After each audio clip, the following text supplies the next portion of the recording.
છો વિદ્યાર્થી મિત્રો? આપણે અભ્યાસ કરી રહ્યા છીએ ગુજરાત પ્રાથમિક શિક્ષણ અધિનિયમ 1947, જેમાં આપણે પ્રકરણ 6 નો અભ્યાસ કરી રહ્યા છીએ. અગાઉના બે વિડીયોમાં આપણે કલમ 31, 32 અને 33 જોઈ. કલમ 32 માં સ્પષ્ટ લખ્યું છે કે બાળકના વાલીએ એટલે કે માતા પિતાએ બાળકને અભ્યાસ અર્થે માન્ય શાળામાં મોકલવાની ફરજ છે. મિત્રો, જ્યારે કોઈ વિષય ફરજિયાત હોય, જો એ વિષયને પાળીએ નહીં તો એને દંડની પણ જોગવાઈ હોય જ. બાળકને અભ્યાસ એ ફરજિયાત છે. જો એ ફરજિયાતમાં કોઈ અડચણરૂપ થાય, ચાહે બાળકનો વાલી પણ કેમ ના હોય, તો પણ બાળકના વાલીને પણ દંડની જોગવાઈ છે. હા, કલમ 32 માં સ્પષ્ટ લખ્યું છે કે વાલીએ એટલે કે બાળકના માતા પિતાએ બાળકને માન્ય શાળામાં અભ્યાસે મોકલવાની ફરજ છે. કલમ 33 માં કારણોની જોગવાઈ છે. કયા કયા કારણો હોઈ શકે કે જે ન મોકલી શકે? મિત્રો, આ બે તપાસ્યા પછી કલમ આજે આપણે 34 અને 35 ભણવાની છે. આ કલમ 34 અને 35 એ વાલીઓને જ લાગુ પડશે જે વાલીઓ પોતાના બાળકને માન્ય શાળામાં અભ્યાસ અર્થે મોકલવાનું ચૂક્યા છે, એટલે કે ફરજનો ભંગ કર્યો છે. અને જો ફરજનો ભંગ થયો છે, ફરજિયાત છે શિક્ષણ, તો વાલી પણ જવાબદાર છે, વાલી પણ ગુનેગાર છે.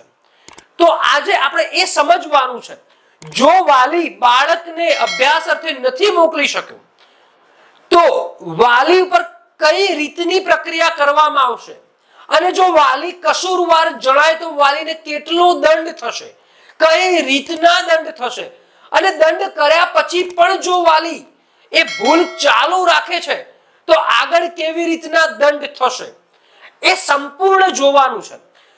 કલમ 34 માં એને દંડ કરવાની પ્રોસિજર છે, અને કલમ 35 માં કેટલા રૂપિયા દંડ થશે એની સમજદારી છે.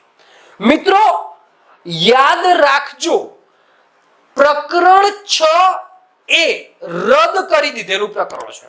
બીકોઝ ઓફ આરટી 2009 માં આ પ્રકરણનું વિસ્તૃતીકરણ ફરજિયાત રૂપે કરવામાં આવ્યું છે. એટલે કે જૂનો કાયદો, જૂનું પ્રકરણ આપોઆપ પેલામાં વિલીન થઈ જાય છે, અને આ પ્રકરણ આપોઆપ રદ થઈ ગયું છે.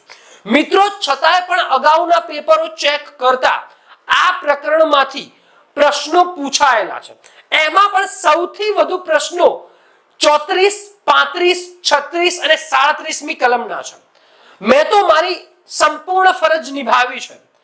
આપને કલમ 25 થી લઈને સુંદર રીતે અભ્યાસ કરાવ્યો છે, પરંતુ આપ આ પ્રકરણમાં એવા સ્ટેજ પર પહોંચી ગયા છો કે હવે આ કલમને યાદ રાખવી પડશે.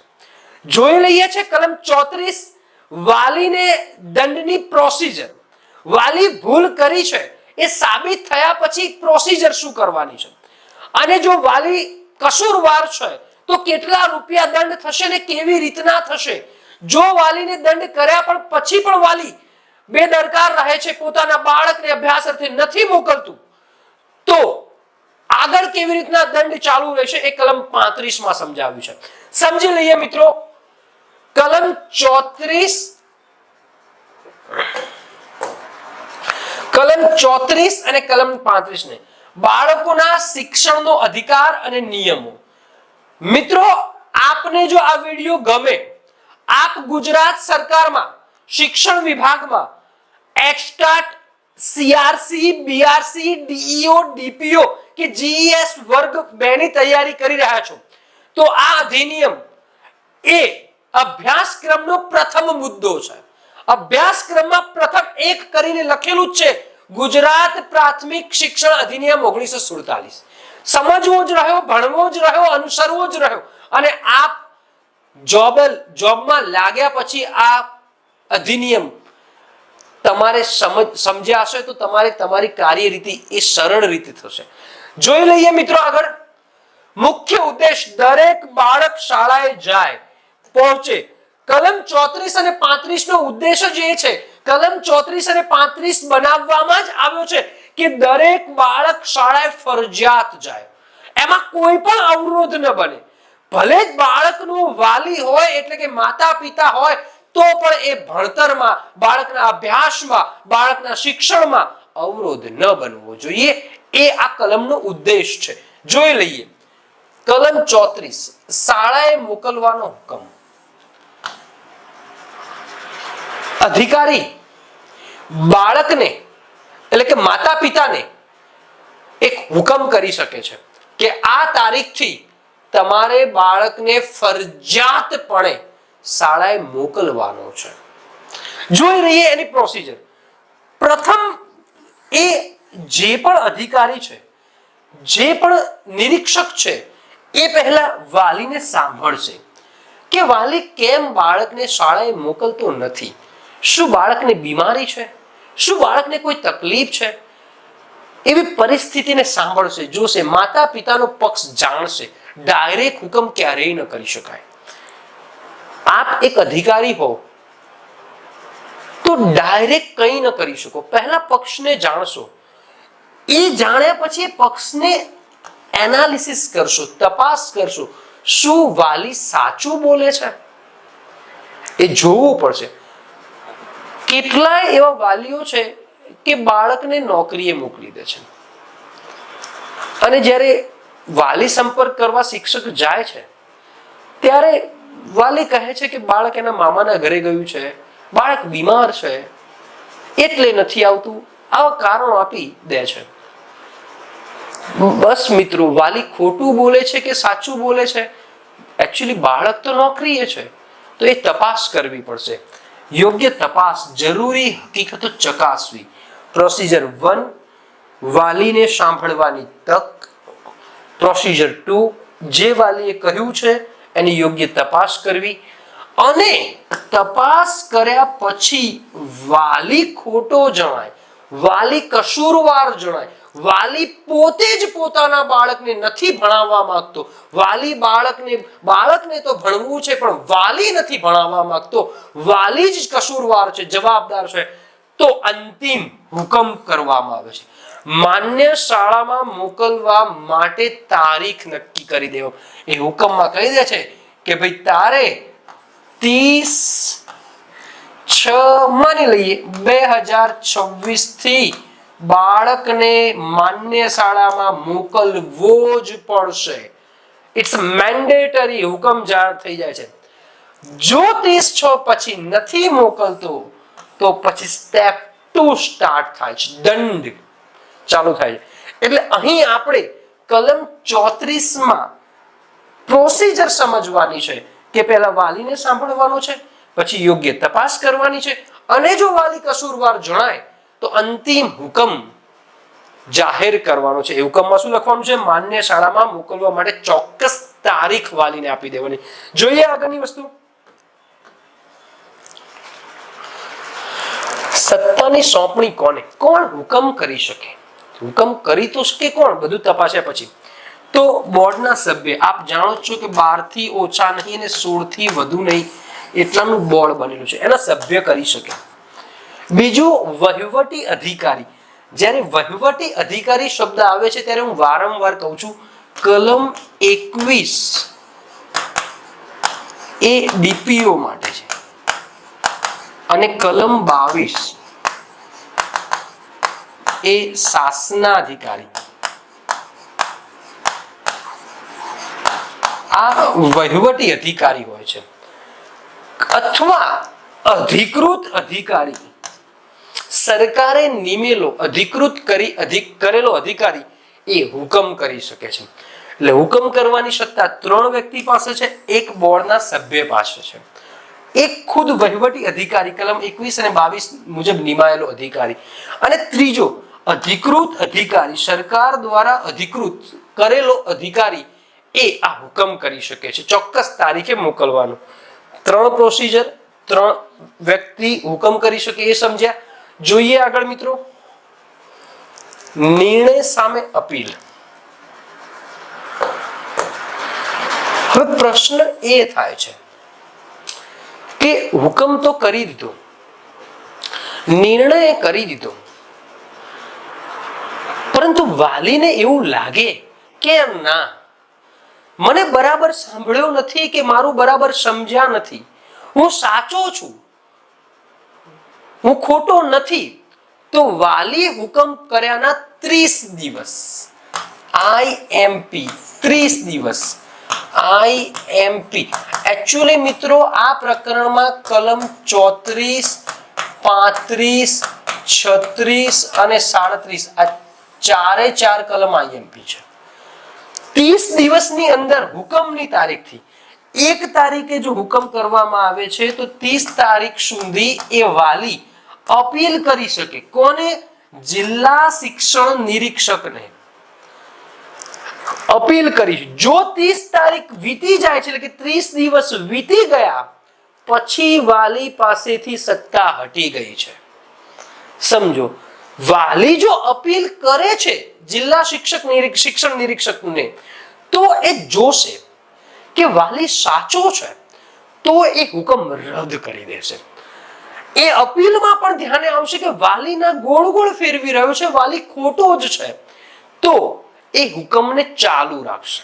એટલે જિલ્લા શિક્ષણ નિરીક્ષક પાસે 2 ઓપ્શન છે, ચાહે એ હુકમ રદ કરવો, સેકન્ડ ઓપ્શન ચાહે હુકમ ચાલુ રાખવો. હવે જો હુકમ ચાલુ રહ્યો ધેટ્સ મીન વાલી કસૂરવાર છે સાબિત થઈ ગયો. હવે કસૂરવાર છે એ સાબિત થયો એટલે વાલીને દંડ થશે. એ પણ જોઈ લઈએ, બરાબર ને? જોઈએ. સમજૂતી નકશો કલમ 34. કલમ 34 ને સીધી રીતે સમજવી હોય તો આ રીતે સમજી શકાય છે મિત્રો કે વાલી સાથે ચર્ચા કરીશું. પહેલા ચર્ચા કર્યા પછી શાળાએ મોકલવાનો હુકમ કરીશું અને જો એવું લાગે કે વાલીને અપીલ કરવી છે તો વાલી 30 દિવસમાં અપીલ કરશે. આ આખી પ્રોસિજર છે. હવે એ અપીલ ચાલુ રહી, વાલી કસૂરવાર જણાયો તો કલમ 35 માં એની જોગવાઈ છે દંડની.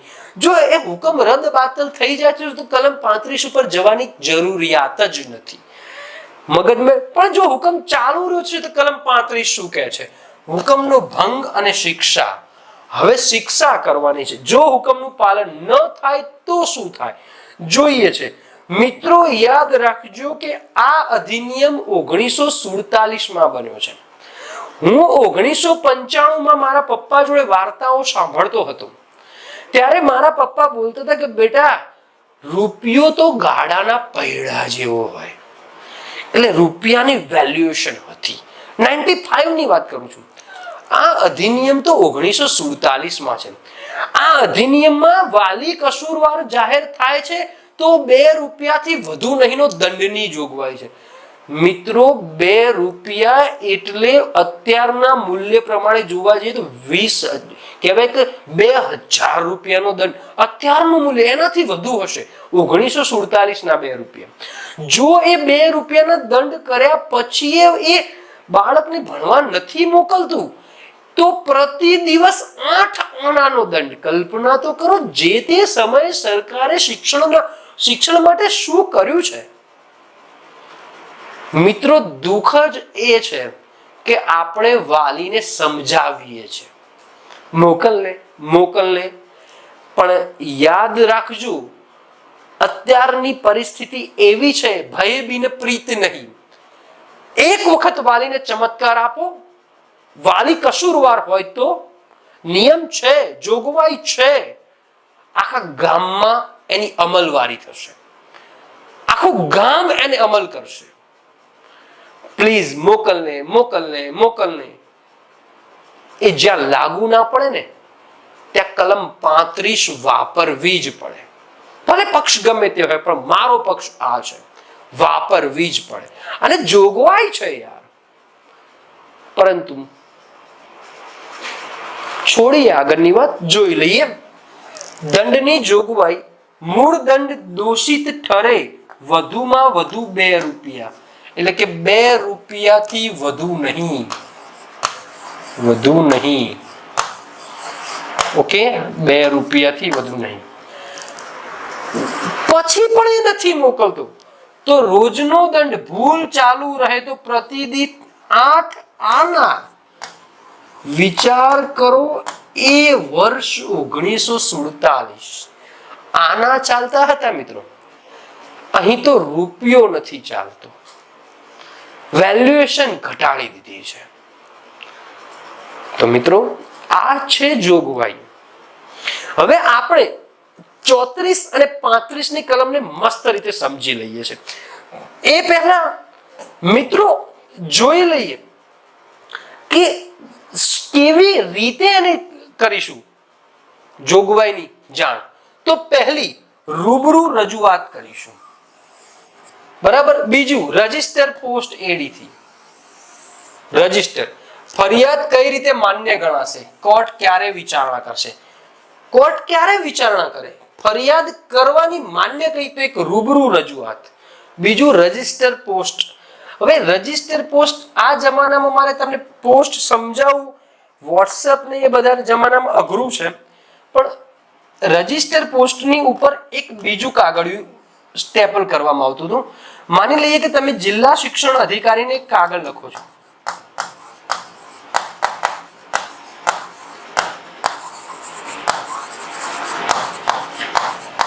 તો અહીંયા એ કાગળમાં 2 કરી અને તમારું એડ્રેસ લખવામાં આવતું હતું. હવે આ કાગળ એની ઉપર સ્ટેપલ થયેલું હોય છે. આ બંને કાગળ એ જિલ્લા શિક્ષણ અધિકારીની ઓફિસમાં જશે.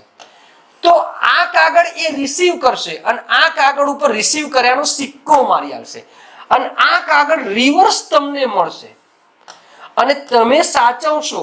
એ સાબિતી થશે કે મેં જિલ્લા શિક્ષણ અધિકારીને આ બાબત પહોંચાડી છે. ધેટ્સ મીન રજિસ્ટર પોસ્ટ એડી, બરાબર ને? તો આ યાદ રાખજો, રજિસ્ટર પોસ્ટ થી. ડિસ્ક્લેમર માત્ર વહીવટી કે અધિકૃત અધિકારી દ્વારા જ રજૂ થવી જોઈએ.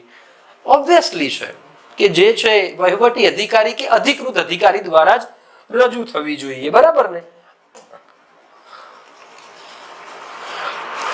ઝડપી પુનરાવર્તન.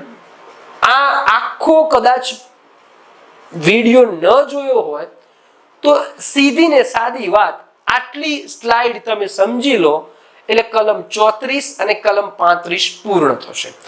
કલમ 34 હુકમ અને પ્રક્રિયા સમજાવે છે. શું સમજાવે છે? હુકમ અને પ્રક્રિયા. અને કલમ 35 નિયમ ભંગ અને શિક્ષા. 34 માં જોઈએ, તપાસ પછી શાળાએ મોકલવાનો આદેશ કરવામાં આવે છે કે ભાઈ તારે શાળાએ આવવાનું છે. સત્તા કોણ? બોર્ડ સભ્ય, વહીવટી અધિકારી કે અધિકૃત અધિકારી. અપીલ, વાલી 30 દિવસની અંદર જિલ્લા શિક્ષણ નિરીક્ષકને અપીલ કરી શકે છે. કલમ 35, જો વાલી કસૂરવાર જણાય છે તો મૂળ દંડ વધુમાં વધુ 2 રૂપિયા, 2 રૂપિયાથી વધુ નહીંનો દંડ. દૈનિક દંડ, જો એ હજી પણ દંડ કર્યા પછી પણ એ ભૂલ ચાલુ રાખે છે તો પ્રતિ દિવસ 8 આનાનો દંડ. ફરિયાદ રૂબરૂ અથવા રજિસ્ટર પોસ્ટ એડી થી કરવામાં આવે છે. ખાસ યાદ રાખજો, કલમ 34 એ દંડની પ્રોસિજરની પ્રક્રિયા સમજાવે છે. વાલીને સાંભળો, તપાસ કરો અને હુકમ કરો. આ તારીખથી આવશે વાલી. કોણ કરી શકશે? સભ્ય, વહીવટી અધિકારી કે અધિકૃત અધિકારી. જો હુકમ કર્યાના 30 દિવસની અંદર વાલી અપીલ કરે છે તો અપીલને જોવામાં આવે છે. જો વાલી સાચો ઠરે છે તો ત્યાંથી એ બધું સ્ટોપ થઈ જાય છે. વાલી કસૂરવાર જાહેર થાય છે, વાલીની ભૂલ દેખાય છે તો વાલીને જે તારીખથી આવવાનું કીધું છે બાળકને મોકલવાનું, એ તારીખ સુધી જો મોકલી દે છે તો ઠીક, નહીં તો ભૂલ કરે છે તો 2 રૂપિયાથી વધુનો દંડ, વધુનો નહીં તેવો દંડ જાહેર કરવામાં આવે. એ પછી પણ ભૂલ ચાલુ રાખે છે, બાળકને શાળાએ નથી મોકલતા તો પ્રતિ દિવસ 8 આનાનો દંડની જોગવાઈ છે. તો મિત્રો આશા રાખું છું કે અહીંયા આ કલમ 34 અને 35 સમજી ચૂક્યા હશો. નેક્સ્ટ વિડીયોમાં આપણે આગળની કલમ જોઈશું. ત્યાં સુધી મળીએ છીએ. Bye bye.